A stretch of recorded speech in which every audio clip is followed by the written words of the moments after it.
Comment avoir de meilleures idées? Bonjour, je suis Sébastien avec le marketeur français et chaque jeudi, je partage avec vous les rituels de l'entrepreneur libre, c'est-à-dire de petites habitudes à l'efficacité prouvée pour vous rendre plus heureux et plus productif. Aujourd'hui, j'aimerais aborder un sujet qui est particulièrement important parce que en tant qu'entrepreneur, si on veut que notre entreprise prospère et si on veut avoir des produits qui se vendent comme des petits pains afin qu'après ils se vendent automatiquement comme des petits pains et qu'on soit un entrepreneur libre, eh bien notre succès repose en grande partie sur nos idées. Donc, la question à se poser déjà dans un premier temps, c'est comment avoir des idées qui soient de qualité et ensuite on reparlera dans une autre vidéo de l'exécution de nos idées. J'aimerais vous donner en fait deux principes pour avoir d'excellentes idées et ensuite un principe bonus pour ceux d'entre vous qui ont déjà beaucoup d'idées pour garder uniquement les idées excellentes. Le premier principe, si vous voulez avoir des idées de qualité, c'est-à-dire des idées concernant vos produits, votre promotion, votre communication, le fonctionnement de votre entreprise, des idées de qualité, eh bien, c'est d'aller en profondeur. Qu'est-ce que je veux dire par là? En fait, trop souvent, en tant qu'entrepreneur, notre liberté de penser fait qu'on a tendance à réinventer la roue parce qu'on veut se débrouiller entièrement par nous-mêmes, alors qu'en fait, sur votre secteur d'activité, vous n'êtes probablement pas aujourd'hui aussi innovant que vous pensez être. En fait, selon le secteur sur lequel vous êtes, depuis des décennies ou depuis des siècles, il y a déjà eu énormément de techniques qui ont été testées et éprouvées. Et tant que vous n'êtes pas hyper pointu sur le secteur, eh bien, vous risquez en fait de réinventer un truc que votre concurrent fait depuis les années 1980. Donc, quand je dis qu'il faut aller en profondeur, c'est que, quel que soit votre secteur d'activité, vous devriez acquérir les fameuses 10 000 heures. Qu'est-ce que c'est que le principe des 10 000 heures? C'est un principe qui a été popularisé par Malcolm Gladwell dans son livre The Tipping Point. The Tipping Point? Ah non, en fait, j'ai lu plusieurs. D'ailleurs, je n'ai pas encore chroniqué de livre de Malcolm Gladwell sur ma chaîne, donc on oublie tout ce que je viens de dire. Ça a été popularisé par Michael Gladwell et je pense que le livre c'était Outliers. Et ce principe, c'est l'idée que pour devenir réellement un expert dans un domaine, il faut avoir 10 000 heures de pratique délibérée. Alors, c'est quoi la pratique délibérée? Ce n'est pas simplement le fait d'y avoir travaillé, c'est le fait d'y avoir travaillé en cherchant activement à continuer à s'améliorer. Donc, ça vient de la lecture, ça vient de la pratique sous la surveillance d'un coach, ça vient de la pratique où on tente d'améliorer la performance. Et si vous démarrez, vous n'avez sûrement pas les 10 000 heures, parce que quand même, mine de rien, 10 000 heures, ça veut dire que si vous y passez 10 heures par jour, donc vous commencez à travailler à 8 heures du matin, vous avez une petite pause déjeuner et vous finissez vers 7 heures du soir, il vous faudra quand même 3 ans pour y arriver. Donc, ça nécessite quand même d'y mettre pas mal d'énergie. Surtout si dans votre journée vous avez aussi une partie train-train quotidien qui fait que vous n'êtes pas dans de la pratique délibérée, mais c'est nécessaire en fait. Dans 3 ans, vous serez quand même, quoi qu'il arrive, si vous êtes encore vivant, dans 3 ans, vous serez 3 ans plus vieux, de toute façon.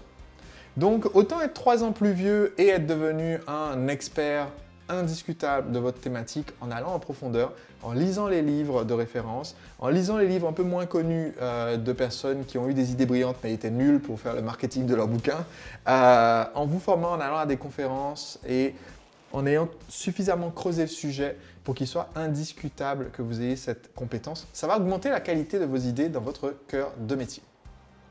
Deuxième technique pour avoir de meilleures idées, c'est d'aller en largeur. Donc d'un côté, vous devez aller en profondeur, donc 1 km de profondeur sur ça de large dans votre thématique. Et d'un autre côté, aller sur 1 km de largeur, peut-être sur ça de profondeur, sur plein de sujets différents. Et ça veut dire en fait acquérir une capacité qui est, selon moi, une des caractéristiques de l'entrepreneur libre, qui est la curiosité. On vous parle de quelque chose de nouveau, vous entendez parler de quelque chose dont vous n'avez jamais entendu parler avant, par exemple la filtration de l'eau par osmose inversée. Ok, on vous vend un filtre pour votre robinet par osmose inversée. Eh bien, au lieu de juste dire « Ok, et ça coûte combien ?» Eh bien, quand vous rentrez chez vous, vous tapez sur Wikipédia osmose inversée et vous lisez. Alors peut-être que vous n'allez pas tout comprendre, même moi je n'ai pas tout compris sur le principe de comment ça fonctionne, mais c'est intéressant, vous voyez, si vous poussez votre curiosité jusqu'à aller un petit peu chercher, qu'est-ce que ça veut dire? Cliquez 2-3 liens et ensuite passez 20 minutes sur Wikipédia. En réalité, moi ça dure 3 heures d'affilée, mais passez 20 minutes sur Wikipédia, cliquez sur un lien, vers un autre lien, vers un autre lien. Vous êtes peut-être parti, c'est une histoire vraie, vous êtes peut-être parti de l'osmose inversée et vous arrivez sur l'histoire des îles Sentinel Island dans l'océan Indien où vous découvrez qu'en fait, bien que presque toute l'humanité soit connectée dans notre société mondiale, eh bien, il existe cette petite île dans l'océan Indien qui s'appelle Sentinel Island où les indigènes qui vivent là n'ont jamais laissé entrer de personnes extérieures sur leur île. Ils ont tué tous les journalistes qui ont essayé d'y aller, à coups de roches et de bâtons quand même. Hein. Ils ont abattu un hélicoptère, toujours à coups de roches et de bâtons, ce qui est quand même une belle performance, pour être sûr de rester tranquille. Donc, ok, d'accord, ça ne me servira peut-être jamais pour vendre une formation sur l'automatisation et la segmentation comportementale en matière de marketing, mais cette curiosité fait que vous en savez en fait beaucoup sur beaucoup de sujets et du coup ça vous aide en fait dans la génération d'idées, le fait d'avoir ce T, d'accord, c'est-à-dire on est très précis et extrêmement compétent sur notre cœur de métier et en même temps on a cette culture générale qui pourrait nous faire gagner les masters de questions pour un champion en termes de variété des sujets qui nous ont intéressés, sur lesquels on a posé des questions lors d'un échange avec quelqu'un, en cherchant sur Wikipédia, en lisant des bouquins qui n'ont rien à voir avec votre cœur de métier, eh bien, ça vous enrichit et ça fait que vos idées auront plus de texture et ne seront pas simplement la même idée que tout le monde a quand il démarre. Ça fait que, par exemple, si vous devez créer un slogan pour votre entreprise, eh bien, vous n'allez enfin pas faire le même slogan que tout le monde fait. Tous les stagiaires en marketing qui font un slogan font le même slogan qui est « Les solutions de demain, aujourd'hui ».